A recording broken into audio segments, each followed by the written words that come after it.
Purihin ng Panginoon. Nice to see you, everybody. Dodi, nice to see you. Salamat at nakadalo ka. Pagpalain din ang pasita. Praise the Lord. Are you ready, people of God? Ano di ah? Medyo may buya tayo ng konti, pero masaya naman dahil kahapon ay nakadalo kami sa mga ilang minamahal namin mga kababayan sa Santa Rosa to participate there. Child parang dedication na rin. Nalangin tayo sa dali, mga minamahal. Our precious God, salamat po Panginoon sa araw na ito. This is your day and this is our feeding. Help us to see you at work in us. Sa aming soul, sa aming body, sa aming ministry, sa aming church. Bless your people, always silang mapagpalang puso. Deep in worship, deep in their devotion, and their appreciation about our wealth in Christ. Kaya tulungan niyo po ang bawat isa sa amin na laging magpuri sa yaman namin kay Kristo. In Christ, we have these treasures of God. Kaya laging mo kaming bigyan ng puso na magdiriwang sasampahan hanggang sa dulo ng buhay sa paghihintay sa iyo ay mananatiling matapat. Salamat po Panginoon. Pangunahan niyo kami ng Santong Espiritu. Bigyan mo kami ng kalakasan sa umaga. In Jesus' name we pray. Amen. Mga minamahal, tilalaki ko sa inyo yung book of Ephesians. Sa first chapter, makulit kong sinasabi sa inyo na we are wealthy in Christ, our wealth, our treasure in Christ. Why? Kasi binanggit dito, we are predestined, tayo ay chosen, because of this, in the very foundation of the world, ay talaga ang Panginoon ay pumili at kasama kayo. Amen ba doon, mga minamahal? Amen. It's enough for us to celebrate life pagka naunawaan natin yon. Then, nire-remind tayo ni Apostle Paul sa Ephesians chapter 2, yung ating former life, which is we are object of the wrath of God. May wealth nga tayo, pero huwag niyo kakalimutan, we are object of the wrath of God. Kaya nga tayo ay, because of our trespasses, tayo patay. Nasa Ephesians chapter 2 yan, early verses. At because of that, another W, we are wandering. Tama po ba? At because of the grace of God, Ephesians chapter 2, 8 and 9, may waking up. Yun po yung good news eh. Kaya pag binasa niyo Ephesians chapter 2, always remember the word but, B-U-T. May bad news, but the love of God. Parang, for God so loved the world, di ba? But He gave this only begotten Son. Napakaganda, may but. Yun yung pag-ibig ng Panginoon. Tapos, nandito tayo sa tinatawag na duty, because yung una, pinag-uusapan natin doctrine, chapter 1, chapter 2, review. Pagka pumapasok ka na sa chapter 3, 4, and 5, may bahagian ng doctrine. So from doctrine to duty. Kaya napakahalaga. Yung duty natin dito, ito yung tinasabing our walk. From our wealth, our wandering, our being object of God's wrath, waking up, nandito tayo sa walk. Hindi ko binabanggit sa inyo yung walk kasi hindi kong dinidiscourse sa inyo every Sunday yan. And that walk, nasa Ephesians chapter 5, yung ating tatalakayin. Ephesians, if you know, alam niyo naman si Artemis and Diana ay sentro ng kanilang buhay for a long period of time. These 7 wonders of the world, pag ni-research niyo Ephesians, the first church na nagbanggit na nang iwan ng kanyang unang pag-ibig. Binasa niyo yung book of Revelation. Epeso yun. Mahal na mahal niya Apostol ng Pablo ang Epeso. Kahit ito ay sa pamamagitan ng sulat niya, pinadala kay Priscilla at Aquila ito. Si Priscilla at Aquila ang tumatayong parang administration or pastor dito. Ang kailang worker si Apollos. Pero si Apollos need to vacate na yung lugar. Kailangan umalis siya, naiwan dito si Priscilla. 9 years, pinadala yung sulat na ito. Para bigyan tayo ng paalala, kayong mga taga-Epeso, kailangan nyo ng walk. Hindi lang doctrine, kailangan nyo ng behavior. Kailangan nyo ng ipapakita ang inyong pananampalataya. Ito sinasabi ng Book of James na show your faith, di ba? By your action. Kaya binabanggit na rito yung Ephesians chapter 5. As I said, si Artemis at Diana ay isang tao lang. Sinabing Diana, yun ang tawag ng mga Hudyo. Pag sinabing Artemis, tawag ng mga Grego. Isa lang yun. Naging sentro ito ng kanilang parang tinatawag na buhay. So they forgot what really matters in life. And what really matters in life is the doctrine of Christ choosing us for a purpose. Hindi tayo po naging born again lang para mamuhay sa mundong ito to survive. Lagi niyong tandaan yan. Mataas ang tawag ng mga born again, we are here not just to survive life, but to see our calling, to see our purpose, to see who we are, our identity in our Lord Jesus Christ. Yan ang Book of Ephesians. So dahil sa kanilang pagkalimot, sumulat si Apostol Pablo, pinaalala yung tatatapi ko ngayon, letter W, our walk in Christ. Sabihin mo, our walk in Christ. At kukunin ko sa inyo yung aking importante, meron tayong sinusulat dito. Salamat sa mga nagbibigay ng notebook kay Pastor Ariel. At yung mga notebook nyo na yan, talagang mauubos na. Kasi pag gumagawa ako ng ito, our walk, kasama ng warfare sa Ephesians chapter 6, may warfare, kaya ang suot ni Paluti, the whole armor of God. Our work is to, sabi nga rito, Ephesians 5:15 to 21, don't live like fools, but wise. At yung topic sa inyo kanina, may prayer meeting tayo ng 8:30 ng umaga rito, ay yung time. So let's redeem the time of life. Let's ransom the time. I-ransom mo yung time so that you can use it for your purpose. Ano ba yung calling?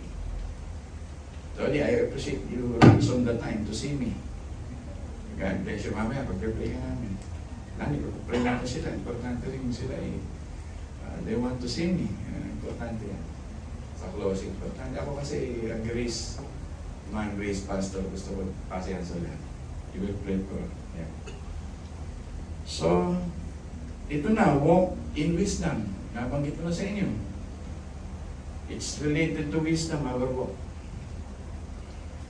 We walk in God. Ang walking dito is walking the Holy Spirit. Yung mga pagano dito, they walk na mga lasing. May binabanggit dito. But generally speaking, the 85% of the Ephesian citizen, they are walking in the life of Artemis and Diana. Iisip nila mahaba pang oras. Iisip nila ang oras ay hawak pa nila. Ang yamang-yamang lugar, nasa gilid ng maraming patubigan. Dinatayo ng mga turista sa iba't ibang panig ng lugar ng Ephesian. At ang laki ng kanilang tinatawag na negosyo, dito nga ginagawa yung mga Diyos-Diyosan. Kaya nagalit nga sila kay Apostle Paul, eh, wala nang bumibili dahil may mga tao na rin nako-convert. Naalala niyo yun? Hindi ko naalala yung pangalan ng tao. Kasi yung gumawa ng Diyos-Diyosan na yun. Ito yung background niya na sinasabi ko sa inyo. Ang sinasabi ni Apostol na Pablo, get the possession once again. Sa Ephesians chapter 5. Kaya dito pag binasa niyo sa verse 14, may therefore. Get that treasure, get that possession in Christ. Again, live in awareness. Live in making the most of your time. Ano ba ginagawa natin sa mga oras natin? Sa araw-araw na lumilipas po maghapon. Diba? Yan yung mga tanong ng Panginoon sa atin eh. Napaka-importante ito mga minamahal. Living in making the most of time. I'm 50 plus years old. Napakabilis ng panahon. Nung ako'y nagdadang pa. Mga 21 anyos. Yabang lang yun. Malakas. Tumatakbo. Hindi napapagod. Ang bilis ng panahon. May panahon tayong hinihingal lang ngayon. Dati hindi ako hinihingal eh. Kahit basketball eh.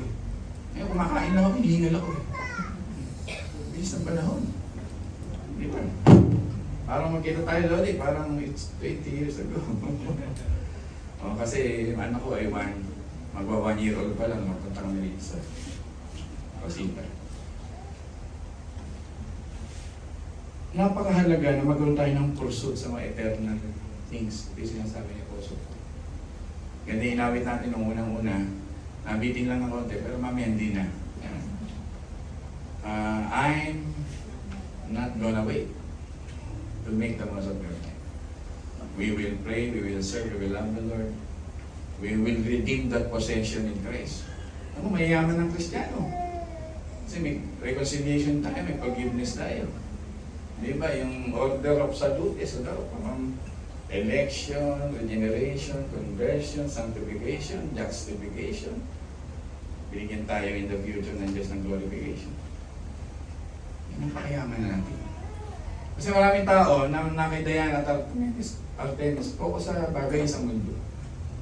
Akala ang kaligayahan dito sa mundo. Lagi sinasabi ng Panginoon, nire-remind sa atin, tayo mauubos, mawawala. Iiwan natin. Iiwan natin. Ako po yung pastor na mahiling magbigay ng upuan eh. Kanito ko na kwento to. Reference, dati may pumasok sa aking nangangailangan ng upuan. Wala kami upuan, buti pa kayo, may salasit. Kung salasit, binigay ko. Kaya kumakamot ng ulos ka, hindi mo salasit. I redeem the time. Ako may salasit, makakabili. Ito, wala eh. Tapos isang araw, salasit mo naman yung kalahati. Binigay ko sa isang mahal sa buhay. Kailangan may maupuan malambot eh. Sabi ko, kasi meron naman akong titirhan pagdating ng panahon. Eh, maliliit ang mga bahay natin ngayon. Marami tayong mga needs sa lupa nito. We try to strive this. We think this world can satisfy us. Pero nasa mundo nasa puso ko, parang iiwan ko ito. Pag nag-provide naman Diyos ang pangailangan ko, I can buy naman. Amen ba doon? Yung ganyan yung kanyang kamay nyo. Ito kayo maluwag yung naliled ko. Nakaka-let ko ba tayo? Mamaya, ang kalbero nyo pala, 50 years na, ayaw nyo pa itapon. Mga thermos nyo, 2 years na, ayaw nyo pa itapon. Toxic pala yun, yung research to. Kaya pala yung mga hapon, tinatapon sa atin na napakadaming Japanese, tuwan-tuwa tayo, toxic materials na yun. Yun, buy. Mahal naman tayo ng Panginoon, buy brand new. Amen ba doon? Napupunta ako sa ganung salita kasi nga tao, masyado tayong sa mundo. Pero tinan mo yung mga hapon, pagka konting circuit break, sira yung mga TV, sira yung kanilang nalagay na nila sa kanya. Because they can buy. Tayo mga Pilipino, hanggang kadulo-dulo, kumaba pa kayo, pala, toxic na. So much for that, gusto ko lang sabihin dito, ang pursuit talaga natin, eternity. Tumanggol mo sa buhay hanggang sa pagtanda, eternity. Pastor, gusto pang yumaman, gusto pang maging vlogger. Walang sama yun eh. Kaya lang baka makalimutan mo, born again ka. Makalimutan mo, Kristiyano ka, meron kang main purpose and calling. Maraming Kristiyano makakalimutan eh. Kaya dapat nire-remind lagi that make the most of your money. Di ba? Don't act today thoughtlessly. Pag-iisipan mo isang araw, iigaling tayo sa pantay ang katawan, bukas ang barong sa likod. One day, ma-experience ko din yun. At inihanda ko mga anak ko. Eh, ang mahalaga, hindi ako natatakot mamatay. Hindi ako natatakot mawala rito sa lupa. Lagi ko sinasabi kay Candice yan, may home. Sabi nga niya Elder Pong lagi, di ba? Kasi papawid siya ngayon. We are passers-by. We are in our journey. Philippians chapter 3. Mamamayan talaga tayo ng langit. Hindi ko sinasabi huwag kayong magpakayaman dito, huwag enjoy dito. Huwag masyado lang yung kapit. Yung kapit na kapit kaya napabayaan mo ng iyong buhay, spiritual. Kasi walang ganyang apostol, walang ganyang lingkod ng Diyos. Paano ko nila? But now we try to transform to the pattern of this world. We try to justify the things of this world. We try to hilot-hilot yung mga bagay sa mundo nito. Isa lang alam ko, live for Christ, die for Christ. Sinasabi dito ng Apostol Pablo na nandito tayo sa topic na walking in Christ is to employ opportunity for God's glory. Because the days are evil. Kaya na Kuya Amado nyo kanina, the days are evil. Kanina, binaniti nila yan, the days, yung evil ng panahon. Maraming distraction. common and distraction sa mundo. Ito sinasabi ni Apostol Pablo. Kaya, pagdating sa Revelation, iniwan nila yung first love nila. Ano yung first love nila? The ministry, the service, the love, the passion in Christ, the burning fire inside the heart, dying, living, glorifying their Master. Just imagine our Lord Jesus Christ for 33 years on this planet ay very conscious sa kanyang mission.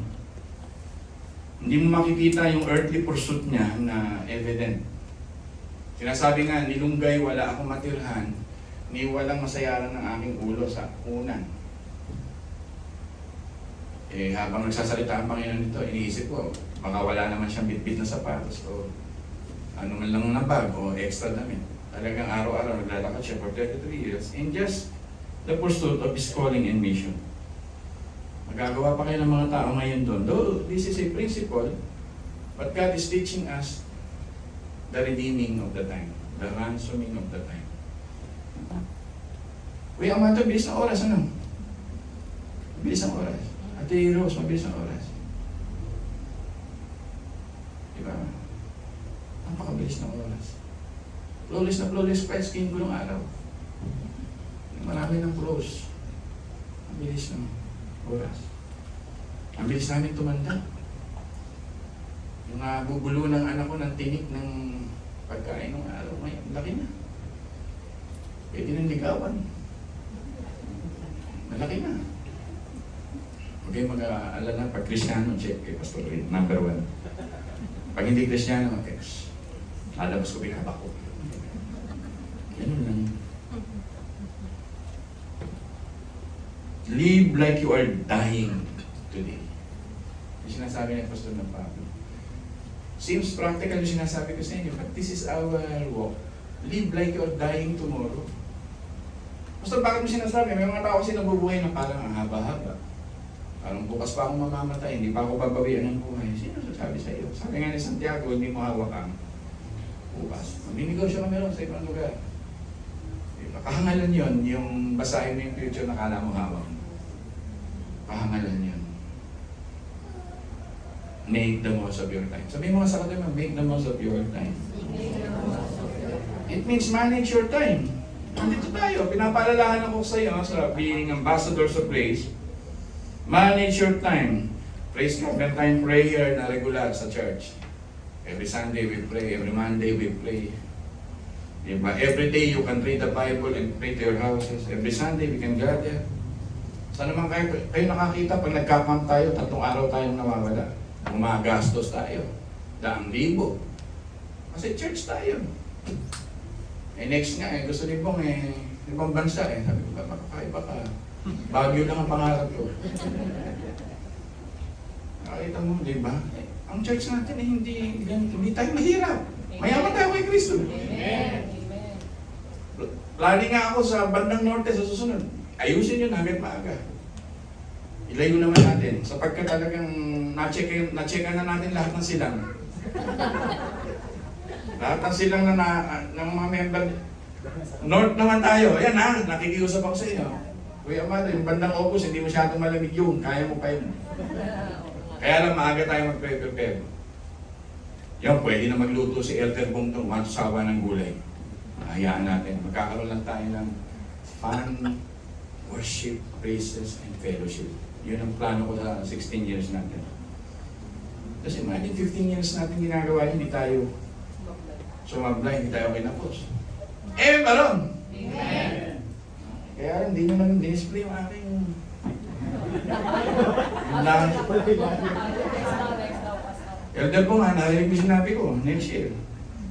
We will plan it ahead. Bibigyan ko kayo ng mga tips paano gawin ng mas mabilis yan. Manage your time. Live in your eternal perspective. Be very careful how you live. Yun ang translation yan Verse 15, be very careful how you live. Kaya't mag-ingat kayo kung paano kayo mamuhay. Mag-ingat kayo. Be very careful sa ibang translation. Are we really careful? Are we really careful? Are we really wise? Do we ransom our richness in Christ?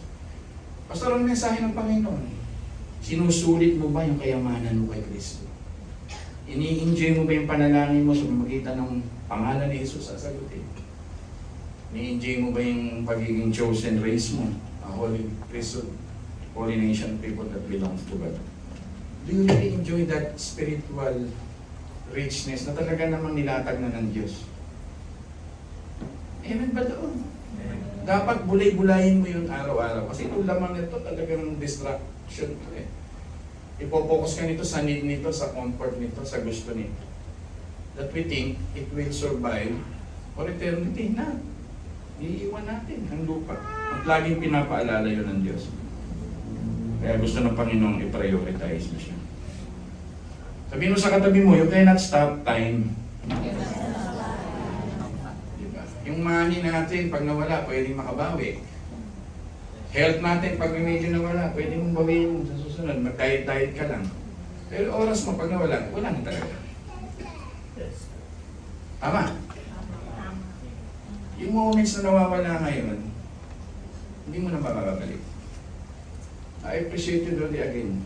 Punta ka, tinignan mo ako. May mga pasalubong mo sa akin yan. Importante yan. May pasalubong yan na pagmamahal. Care. Amen. Tutuwa ako kasi church natin open.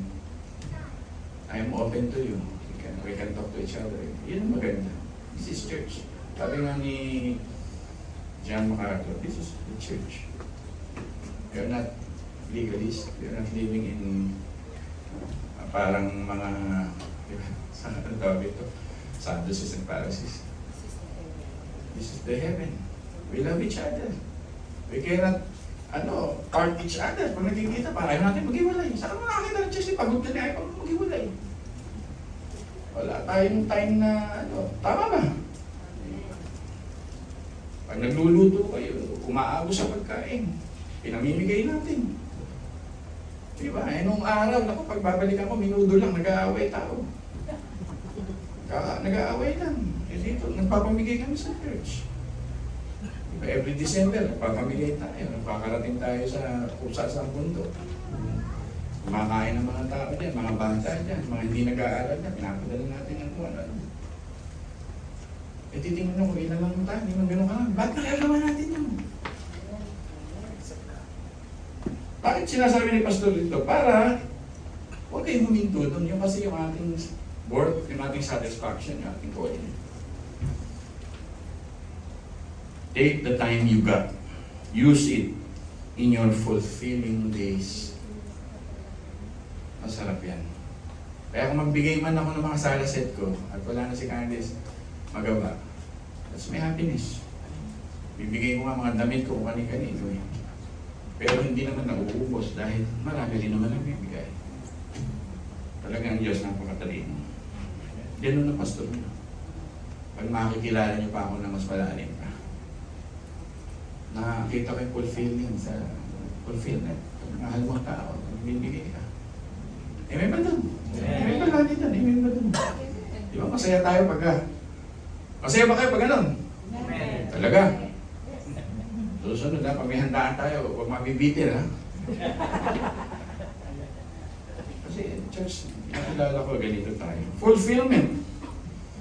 Walang nasasayang na katulad ng tubig ang ating oras. Na natapon, hindi mo na mababalik sa baso. Spilling water, spilling time. Kaya sabi sa verse 15, don't be foolish. It means don't be stupid. Don't live with stupidity.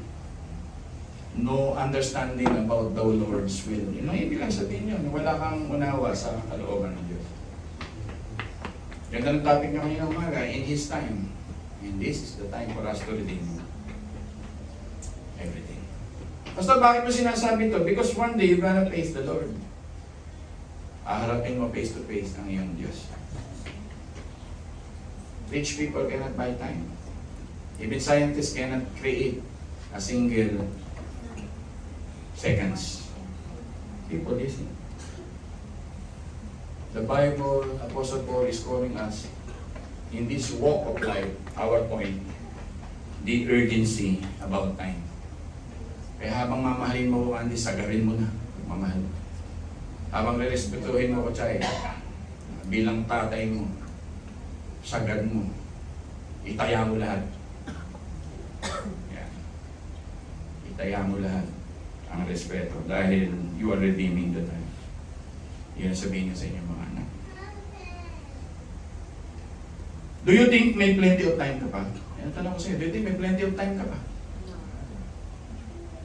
As I said, mga kaibigan ko, 50 years old, kinuha na ng Panginoon while serving the Lord. So don't waste, don't regret pagdating ng panahon na hindi mo ginamit. You don't live for the Lord, Jesus Christ. Napakasarap.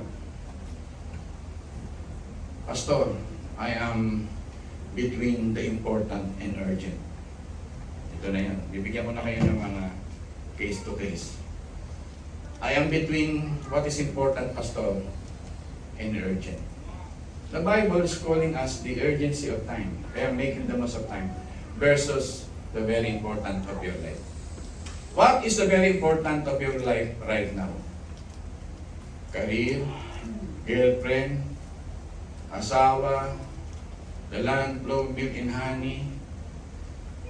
Ano mga very important sa iyo? Pag-aasawa, pagpapagawa ng bahay.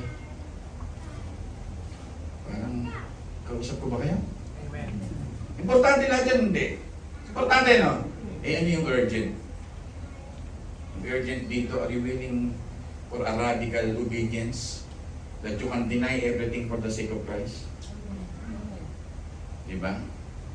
That you can deny everything to follow Christ? Do you understand the meaning? Hate your family for my sake. Do you understand that? Maintindihan mo ngayon yun pag lumalalim ka sa salita ng Diyos. Tatamis yun. Yung what is urgent, gagawin mo sa araw-araw at hindi mo sasayang. And I said, what is important to you is important also to God. He will not leave you nor forsake you. Seek ye first the kingdom of God, and all these things shall be added unto you. Ang gusto lang ng Panginoon, ma-enjoy mo muna yung delight yourself in the Lord. Delighting yourself in the Lord. Kasi ini-enjoy natin yung second stanza, and God will give the desire of my heart. Nakalimutan natin yung delight yourself in the Lord. And that is urgency. God is always calling us for urgency. Loving Him, prioritizing Him, embracing Him, serving Him, and offering our lives to Him. And that's the whole of Christianity. No other. Wala na. Today can change tomorrow in your life. Bago matapos ang church na ito, if you follow this urgent call of God, the new decision today for the purpose of God will happen. Yun po yan, mga minamahal. Sin and busyness, sabi nga na isang author, without God is the same. Siya po, kamukha rin daw ng kasalanan yung pagpasika without God. May same effect in yun sa buhay mo. If you cut off your connection with God into our fellowship with one another, sinisira rin natin ang ating own soul. So busyness and sin, yun ang similarity.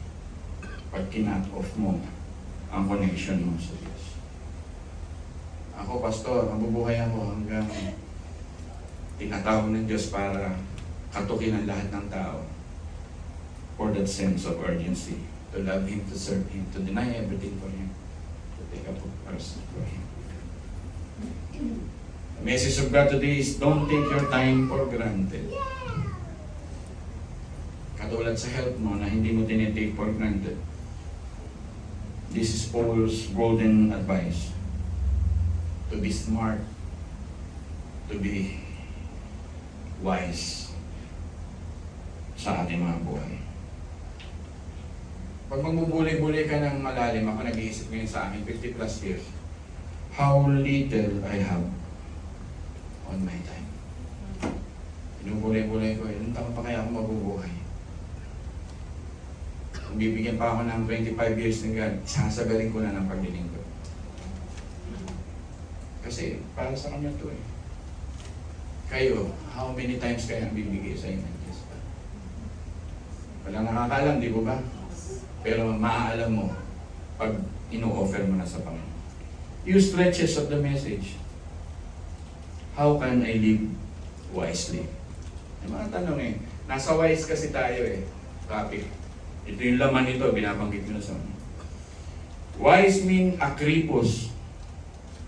In the Greek word, yung careful, yung live carefully. Akripos. It means live accurately. Live exactly. Laser focus ang ibig sabihin. Alam mo dapat yung hinahakbangan mo habang nabubuhay ka nun para may wisdom ka. Amen ba doon? Dapat alam mo. Alam mo yung kalooban ng Diyos. So, bakit dapat namin alam ang kalooban ng Diyos? Romans chapter 12. Yung mga kalooban ng Diyos nakakaaya. In the verses of 2 and 3. This is the act of our spiritual worship.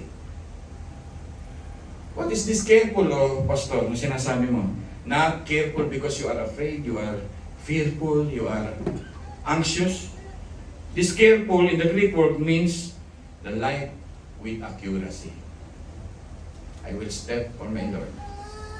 I will do it for my Lord. Yes, for Christ. Kaya ano maintindihan ni Apostol Pablo to, di puputan niyo ng ulo. To live is Christ, to die is gain. Kung maintindihan ito ni Peter, ipako niyo ko ng patiwari. Maintindihan nito ni Thomas in the area of India, kahit masaksak siya.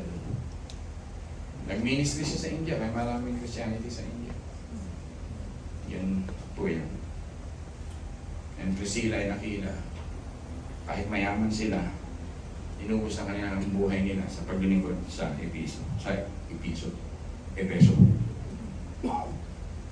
Mga binangon. Ito po kasi yun. Tingnan nyo. Balikan niyo yung verse 14. Basahin nyo nga sa English. In a few stretch na ng ating pagpulo. Sabay-sabay nga natin Ephesians 5 verse 14. Pakibasa nga po.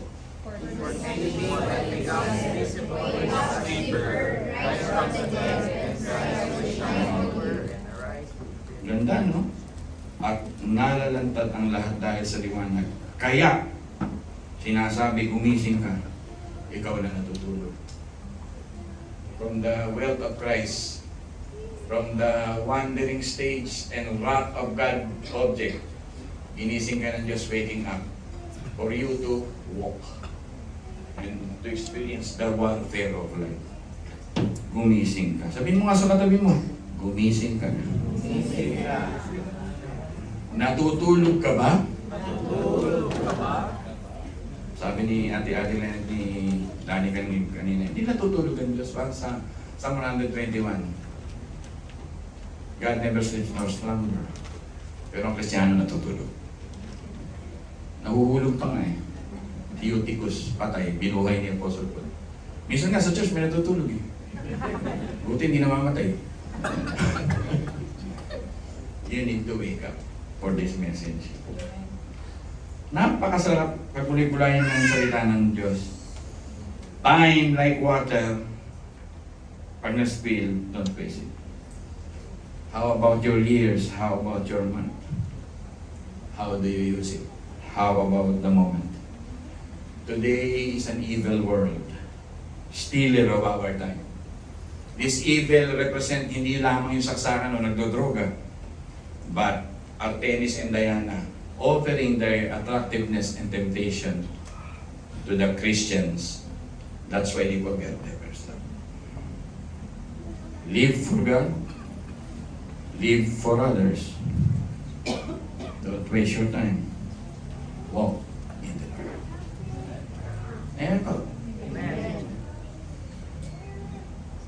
Tayo po lahat ito ngayon, mga minamahal. Bago tayo mag-communion. Ito, ano ko, inaantay tayo. I appreciate ang pagdala mo. We will also pray for the TBC. And Lani, I will call you to pray for their church. Si Doding yun ang chairman doon. And salamat sa friendship nila. They are inviting me to have coffee, like that. Talk to each other. And their pastor, new pastor, si